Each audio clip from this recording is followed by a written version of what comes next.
bergerak ke depan, kita tahu bahawa segmen SUV ni dia dah mendominasi lah industri otomotif ni. Jadi maksudnya untuk Honda, model macam Civic yang dulunya dia punya model paling popular di dunia dalam segmen C akan digantikan dengan SUV.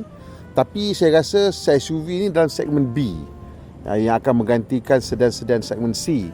Ini kenapa dia jadi macam tu? Sebab saya rasa disebabkan kenderaan-kenderaan dalam segmen B sekarang ni dia lebih kurang sama besar macam kenderaan-kenderaan dalam segmen C 10 tahun yang lepas. Sebab semua kereta makin jadi besar kan. Jadi penyudahnya bila kita nak cari sebuah kereta keluarga, itulah segmen yang paling besar sekali di dunia ni, kita akan cari kereta yang sesuai lah dengan kegunaan keluarga, dan antara benda yang paling penting ialah saiz.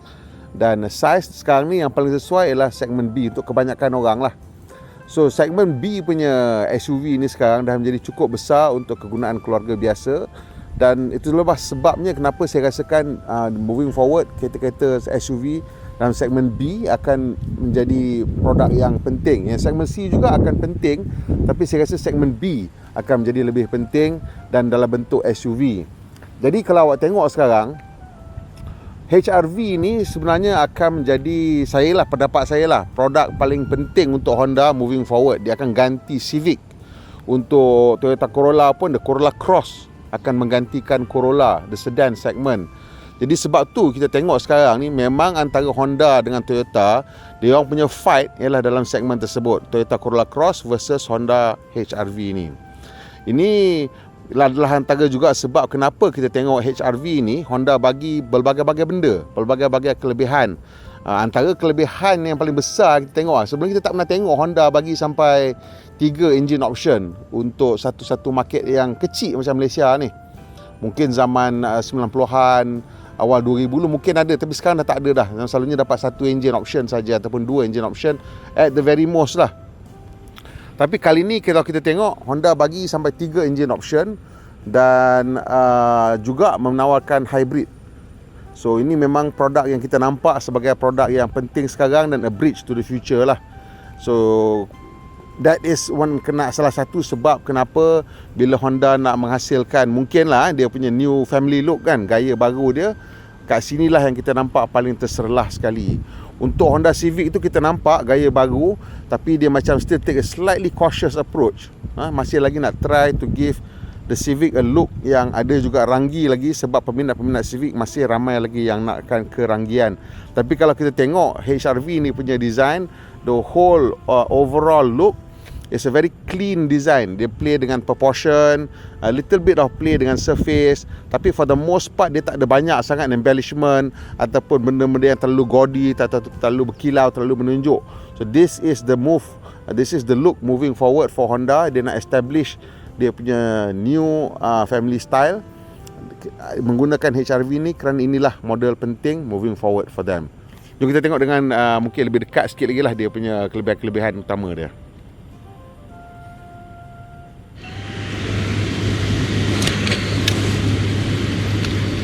Antara ciri dekat bentuk yang aku suka lah kereta ni ialah dia punya tepi bonet ni dia tinggi daripada yang tengah. Jadi kenapa aku suka ialah bila kita duduk dalam kereta, dia tinggi sikit, senang nampak bucu dia. Ini terutama sekali untuk pemandu-pemandu yang rendah atau pemandu-pemandu yang baru dia suka senang nampak bucu kereta. Setengah kereta dia punya tepi ni slope jatuh, jadi tak nampak. Bila dia naik tinggi kat tepi macam ni, membantu sikit lah untuk senang kita nak tengok dan nampak bucu kereta.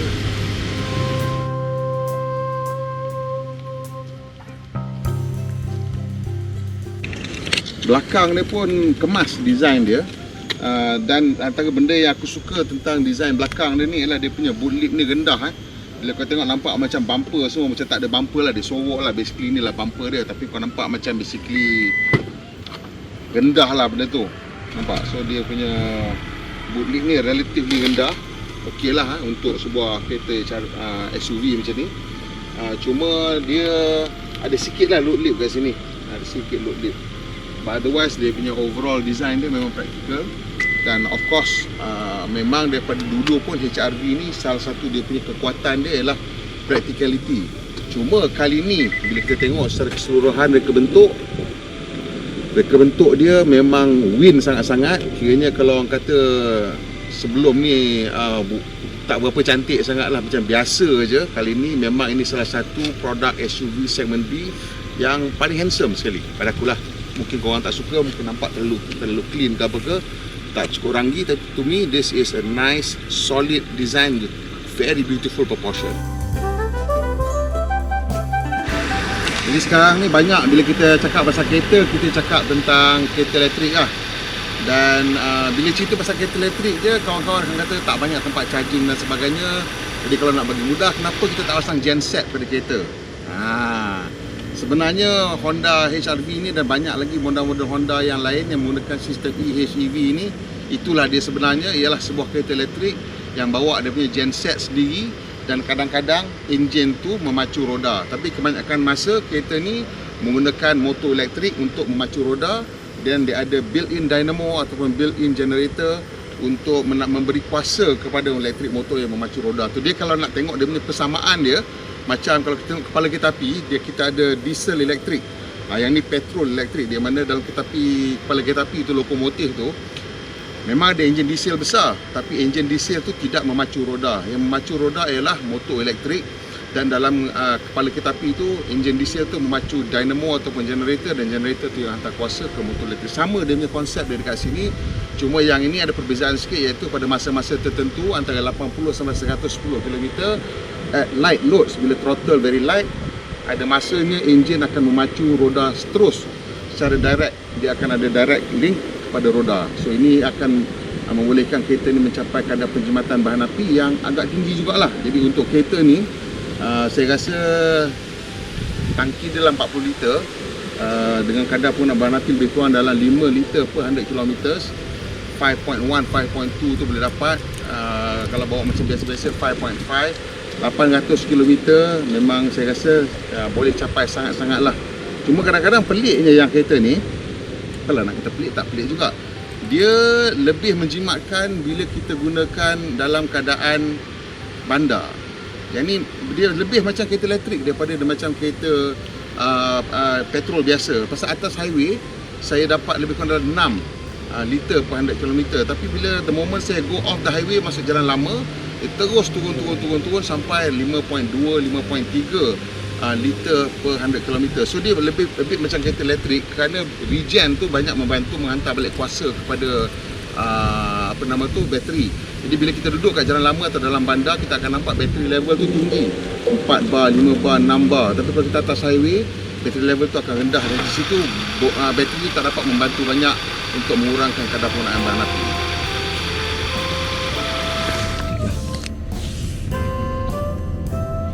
Jadi varian RS ni dia orang kata controversial sikit, sebab harga dia tinggi sekali dalam banyak-banyak HR-V ni, yang paling mahal sekali, kira flagship lah. Tapi dia punya top speed dia tak selaju yang varian 1.5 turbo. So itu yang menjadi talking point untuk some people. Tapi pada saya varian RS ni sebenarnya dia punya tumpuan ialah kepada bridging teknologi dan menawarkan kecekapan bahan api lah, fuel economy yang memang bagus. So dia punya fokusnya dekat situ. Jadi kita kena terima, ataupun kalau you pilih nak beli kereta ni, varian RS ni, ialah kerana you nakkan kelebihan-kelebihan yang ada pada dia punya tahap fuel economy dia. Jadi saya pandu kereta ni masa pelancaran tu hari, kita pergi ke Pantai Timur. Dan kemudian untuk kali ni lah pemanduan saya dah pandu dalam KL, dan juga kita menempuhi traffic jam semasa pilihan raya. Saya dapat kereta ni weekend pilihan raya. Jadi masa pergi ke utara tu, saya pergi ke Kuala Kangsar, ada urusan pada hari Ahad selepas pilihan raya. Balik tu kita dah nampak lah, masa kita naik ke Kuala Kangsar tu nampak dah jalan jam teruk. So pergi ke Kuala Kangsar tu saya atas lebuh raya. Memang keadaan macam biasalah, kereta ni saya set dekat adaptive cruise control 118 km sejam dia jalan, dan dapat pulangan bahan api lebih kurang dalam 6.0 liter per 100 km. So sebelum saya reset tu atas highway sebenarnya. Sebelum tu saya tengok dekat situ dia lebih kurang 5.2 macam tu lah. Jadi bila saya reset di atas highway, saya ingatkan dia akan turun. Tak, rupanya dia naik lagi tinggi. So itu dia punya pelik dia sikit lah kat situ. Maksudnya dia hampir macam kereta elektrik. Dia punya kecekapan dia atas highway tak sebagus kecekapan dia kat jalan biasa. Macam mana saya tahu? Sebab bila masa balik tu, saya reset ni dekat Bidor lah saya ingat. Sampai ke Kuala Kangsar dapatlah 6.0 ke 5.9 macam tu. Balik disebabkan jalan jam, saya nak ke Tapah, saya ikut jalan dalam, ikut Bota, ikut Lambor semualah. Sampai ke Tapah, dia punya fuel consumption dah turun ke 5.2. So bila balik pula, saya keluar daripada Tapah tu, masuk jalan lama sampai Bidor, lepas tu join highway. Bila join highway, masa tu keadaan fuel economy mungkin dalam 5.5, macam tu lah lebih kurang. Bila masuk highway, jam banyak tau. So kereta tak boleh bergerak laju, kita sondol-sondol lah. Maksudnya on adaptive cruise control, dia sondol-sondol aja. Bila dia sondol-sondol, hybrid system tu more efficient. Kelajuan sederhana 80, 60, 80, 70, 90. Dia lepas pada Tanjung Malim baru boleh laju sikit. Dia turun sampai 5.2 liter per 100 km. That means kereta ni memang suka duduk dalam bandar. Dia punya behaviour in terms of energy efficiency tu is between kereta biasa dengan kereta elektrik lah, pasal dia hybrid kan. Dan disebabkan dia bukan plug-in hybrid, dia tak ada bateri berat nak bawa apa semua. So ini nampaknya macam hybrid ini lebih make sense daripada plug-in hybrid. Sebab untuk plug-in hybrid, you dah lah bawa bateri besar, memang you punya performance improvement sangat besar lah. You macam Volvo punya twin engine, BMW punya hybrid, sports hybrid, tu semua memang performance improvement dia banyak. But at the same time, dia menggunakan bahan api yang jauh lebih banyak. So dekat situ kita tengok, pada saya lah, pendapat saya, hybrid biasa ni, especially yang jenis yang sekarang ni lah, yang lebih cekap dan lebih ringan, dia punya macam-macam lebih bagus daripada hybrid mungkin 10 tahun, 20 tahun dulu. Dia memang menawarkan kecekapan bahan api yang agak berbeza daripada kereta-kereta biasa. Dan tak ada keperluan untuk kita charge, cocok dekat power outlet untuk recharge balik bateri yang besar. Pasal bateri dia kecil. Yang ni bateri dia 1 kilowatt lebih kurang sikit dari 1 kilowatt, 0.8 something kalau tak silap saya lah, ke 0.9 something. So dia memang bateri dia kecil, so dia tak ada banyak extra weight nak kena carry.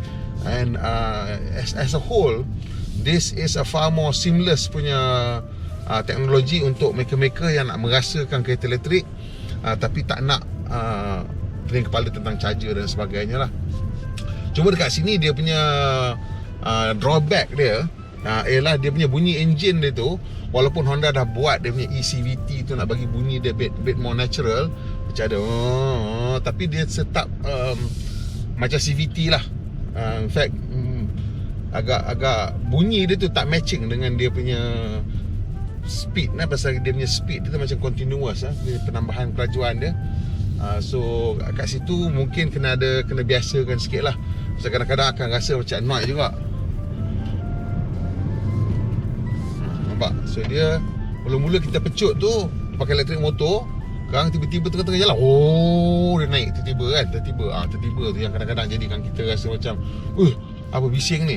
Sebenarnya saya rasa dia punya tahap bunyi dia tu lebih kurang je. Tapi pada kebanyakan masa lain, kereta ni senyap. Pada kebanyakan masa lain mana sistem hybrid berfungsi, di mana elektrik motor memacu dan enjin sebagai backup, sebagai ataupun sumber kuasa elektrik, dia tak bising, dia senyap.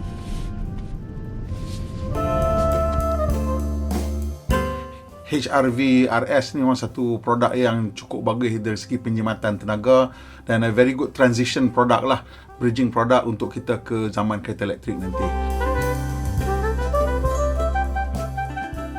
Okey, tolong aku sikit tekan butang like dan kongsi kawan-kawan macam biasa, tekan butang subscribe dan tolong aku dapat 100,000 subscriber. Pemandu Malaysia, pemandu yang berhemah, kita jumpa lagi insya-Allah. Ni aku letak spek sikit untuk hangpa tengok dan baca pelan-pelan.